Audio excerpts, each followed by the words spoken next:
All right, our lead story now. It is a prized possession. 1 million AstraZeneca COVID-19 vaccines have arrived in South Africa. Storage, of course, is key. South African biopharmaceutical company Biovac has partnered with government for the all-important storage and distribution of the vaccine.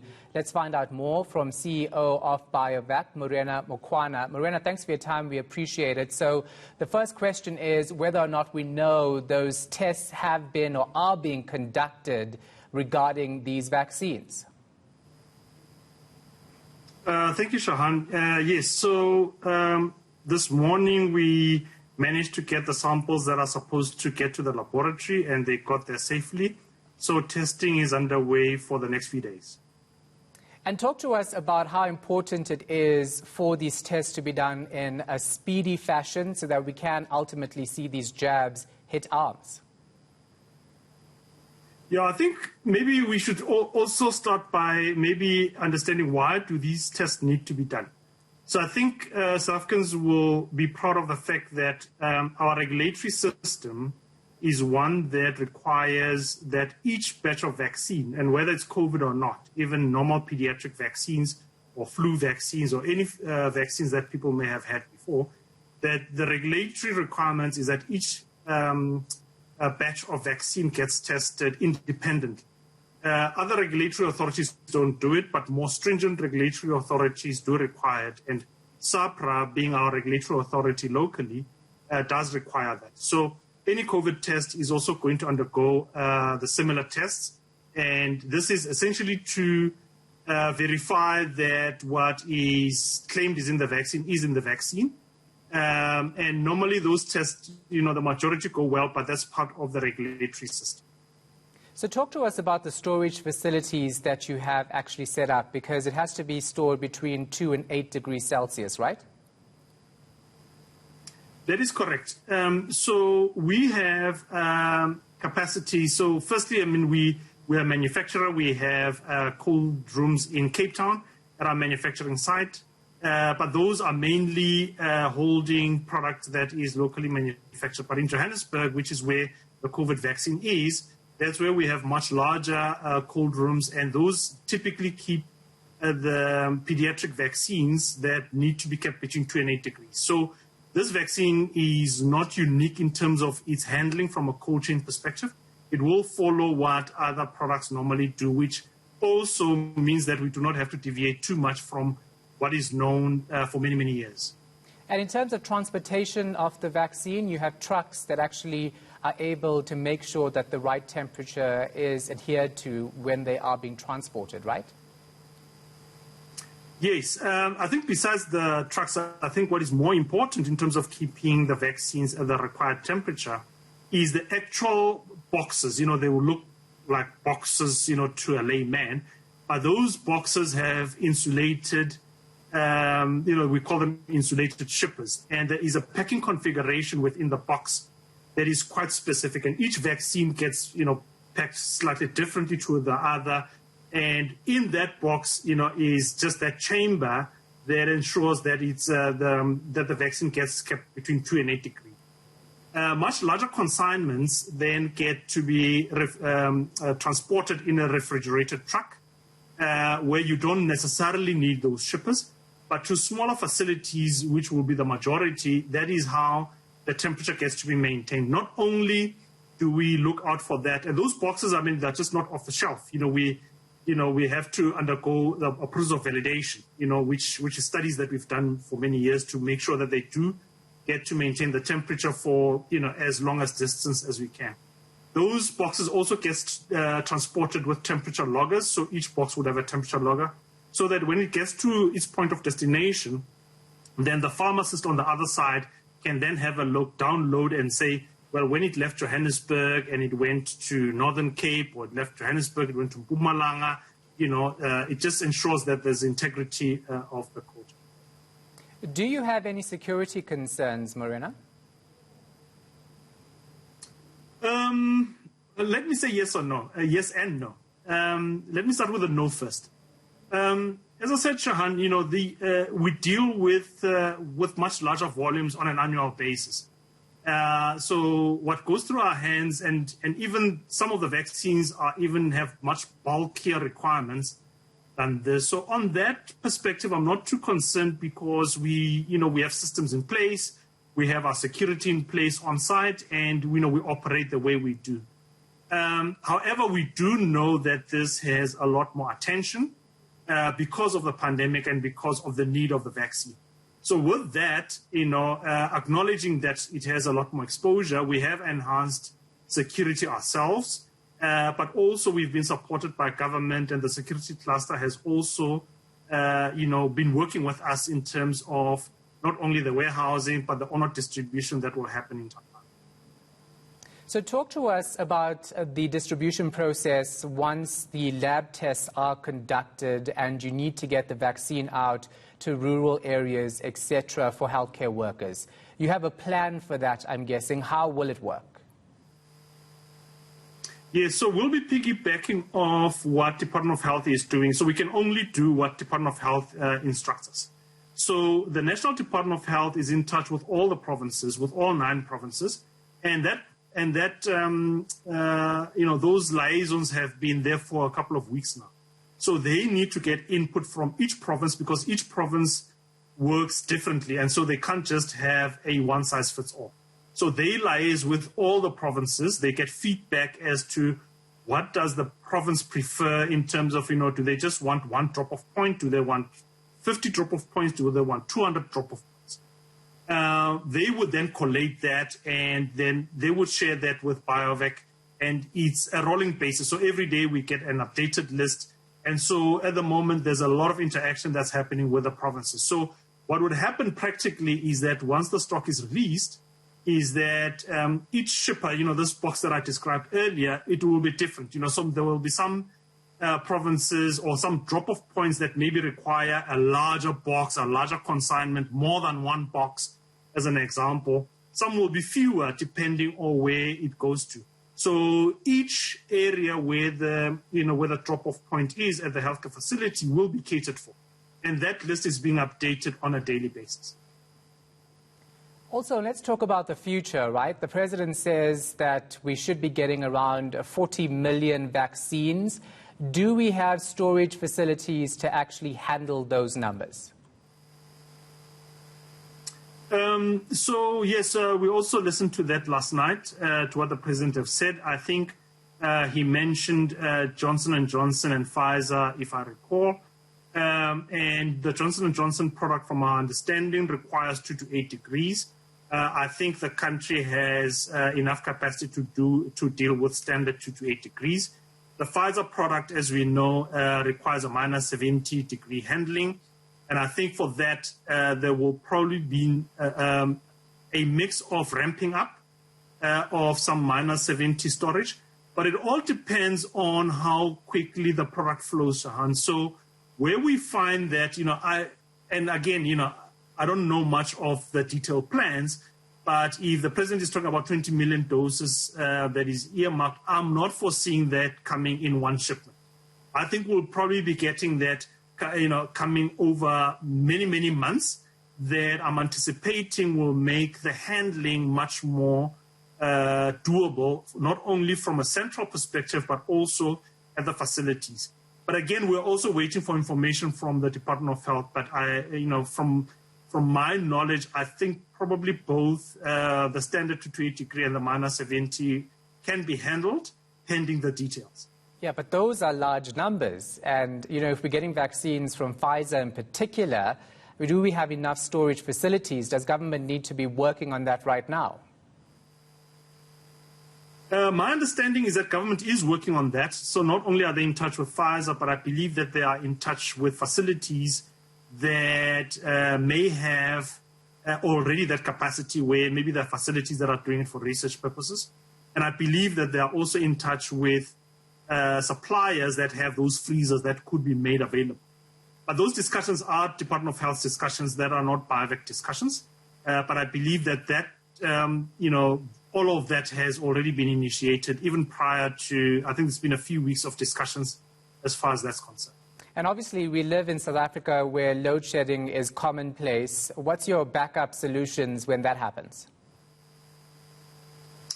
Well, I can speak confidently for 2 to 8 degree type of settings. So at a central level with us, we've been dealing with load shedding for as long as load shedding has been around. And we've never failed once. We have backup generators and we have a backup and a backup. So our risk management system is well in place. It has been tested numerous times with load shedding. And so we're very confident of our capability at a central level. I think at a healthcare facility level, from what we've seen with the routine vaccines, they've been able, we haven't received anything, that says that they can't handle for the hours that the vaccines have not been, that they've been out of range. So maybe let me make an example of what happens typically in a fridge. So if the 2 to 8 degree conditions have been kept under normal circumstances, when there's load shedding, assuming that the load shedding goes on for 2 hours or 4 hours in some areas, that chamber of the fridge still maintains some temperature. So if, let's say, it was at 3 degrees, or even 5 degrees maybe, you find that by the time the lights come back, that's gone back to about 8 degrees. And I'm talking about at a facility level. I'm not talking at a Biovac level. At a Biovac level, we have generators, so we'll maintain to as low as possible. So it also depends on the span of how long the load shedding is. But what happens with pediatric vaccines, maybe if I can also just outline, is that some of them, depending on the stability, can go out of range, let's say to 9 degrees or 10 degrees without causing much harm. We obviously need to investigate COVID vaccines and see, but I think, we'll probably need to stick to 2 and 8 degrees and make sure that not only us at a central level, but all facilities and healthcare facilities are looking out for that from a risk management perspective. Yeah. Morena, can I move on to something else? And of course, that is Biovac, being set up in 2003, I see. You were meant to actually look into vaccine research and development. You yourself didn't play any key roles in developing a vaccine for COVID-19 in South Africa. Why is that when this would have been a time where you should have basically led this fight in our country? Yeah. So it's a much longer conversation, Shan, but I'll try and summarize it as follows. So the vaccine business is a very difficult business. There are few vaccine manufacturers even on the continent. There are about 5. 4 of them are not in that great a shape in terms of capacity. And Biovac is actually the most modern of those. When you look at the global vaccine infrastructure and the vaccines that are out there, at the moment, the majority of the vaccines, including the pediatric vaccines, have advanced to an extent that they're still held by multinationals. And so a lot of what Biovac does is similar to what Brazil, Argentina, Russia, and Turkey are doing, in that whilst we're still developing vaccines, so Biovac is developing a bacterial vaccine, just to be clear. So we are in development. But for some of the vaccines we would need more urgently, we then have to partner with some of the multinationals. So in the case of Biovac, we've partnered with Sanofi on one of the pediatric vaccines that we are producing, and we've partnered with Pfizer on another pediatric vaccine that we've just completed the tech transfer and will be producing later. So your point, though, is important, because how do developing countries then get to be at the forefront of development? So as I say, it's a much larger conversation that has to talk about the capability and what it takes and what governments need to do and what private sector needs to do. But South Africa is not alone. I'm not justifying it. But that's essentially the nature of the game. And as I say, it probably needs a much larger conversation. But why then didn't you work with AstraZeneca? Because we know that vaccine was being trialed at Wits University.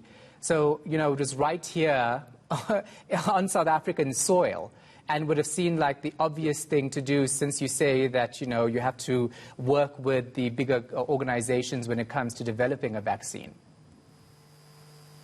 Okay, so maybe let me then go into a little bit of detail. So let's talk about AstraZeneca, as you mentioned. So AstraZeneca have signed up manufacturing, deals with a few parties in the UK, I think in Spain, Russia, and India, which is where we are getting our products. Now, that particular vaccine, and just to go into a bit of the technicality, is what we call a viral vector vaccine. So our facilities are not designed for that, but they would be designed for, let's say, other vaccines. So it's not like any COVID vaccine looks the same. I'm sure you guys have heard of things like mRNA vaccines and all of that. So there are some multinational partners that are willing to partner with others to manufacture. And typically, India is the hub that people naturally gravitate to because of the industrial capacity that they have. Other manufacturers are just not willing to tech transfer. It's as simple as that. They're holding it and they'll be producing themselves. And so what needs to happen is that not only, and obviously all of these is IP, patents, capability. So it's a lot more nuanced, Shahan, in terms of that. So it's not like it will just, everybody's just willing to give technology, but also you need to be able to see whether you would be able to absorb that technology. So as I say, it's quite a nuanced question, but all of those are relevant. But we do need to build the capability as a country, even beyond Biovac, that we can have the full capability of doing live viral vaccines, inactivated vaccines, and all the different platforms that we are reading about that companies are talking about. Yeah, but are you doing it now, knowing that we have these viruses like COVID-19 that has basically changed the way the world operates? Yes, so for Biovac's sake, we are in discussions in terms of locally manufacturing for a vaccine that would be compatible with our facilities. And at the right time, we'll make the right announcements. But what you're saying, and particularly the new strain, the new variant, I think has highlighted something that's quite important, because in the discussions that we are having with our, with the partners that we are talking to, the game is changing, as we are negotiating. So, and they are now needing to adapt, and so what needs to happen is that there are these new technologies that are now, that the vaccine world is even learning about. And I think the medium-term aim is to have that capacity in-house. I know that government, through the Department of Science and Innovation, and I think Department of Health and everybody else are now starting to talk about the midterm plan and say, how do we make sure that in the next pandemic, we do not find ourselves in this position? And I think the president has alluded that to some extent. And I think, COVID-19 has essentially exposed us not only as South Africans, but as Africans. And I think the global world, also needs to rally around the whole aspect of equitable manufacture. I think we're finding not only are people just hoarding the vaccine manufacturing, but they're also just going to the typical manufacturers that have been there for many, many years. And I think there needs to be a lot more equitable manufacture, Africa being a priority, and others as well that don't have the capacity that the Americas, the Europes, the India, and the Chinas have. One last question for you, Morena, and it's whether or not South Africa and our government failed to actually properly prepare for something like this, especially when it comes to our own efforts in this country with regards to a vaccine. Because you were set up in 2003, right, to look into these very things. Could we have done better? It's a difficult question to answer, Shahan, and I'll tell you from which perspective. So, and let's just make one technology as an example, being this mRNA technology. I think a lot of people within the vaccine community, and I'm not only talking about manufacturers, I'm talking about academics and everybody else that's in this field, testing a new technology in the course of a pandemic, I think a lot of us had skepticism in terms of whether it will work. That's because it was just never tested and commercialized before. 6 months later, we are all saying, oh, okay, there are new technologies that could work. So there are countries that are, that are wealthier than us that could, have provided that risk, and they have, so Europe and the US have. Does South Africa have that risk appetite? I don't think so, and I'm sure it's not for me to only answer. If government had taken that bet, in June, July, would they have been slammed for having taken an uncalculated risk? As I say, it's a loaded question in terms of being able to answer. I think, what we're seeing is that they're trying their best now to get as much stock as possible. And you can see that the rollout is difficult, even for those that did bet ahead of time and did put deposits. You can see that the rollout is not as smooth as they originally anticipated. So I'm hoping that the rollout that South Africa is going to have won't be too far off from what others that have put deposits will be. So, but yeah, time will tell. All right, thank you so much for your time. Keep our vaccine safe, right? It's a small percentage compared to what we need. That, of course, is CEO of Biovac, Morena Mokwana.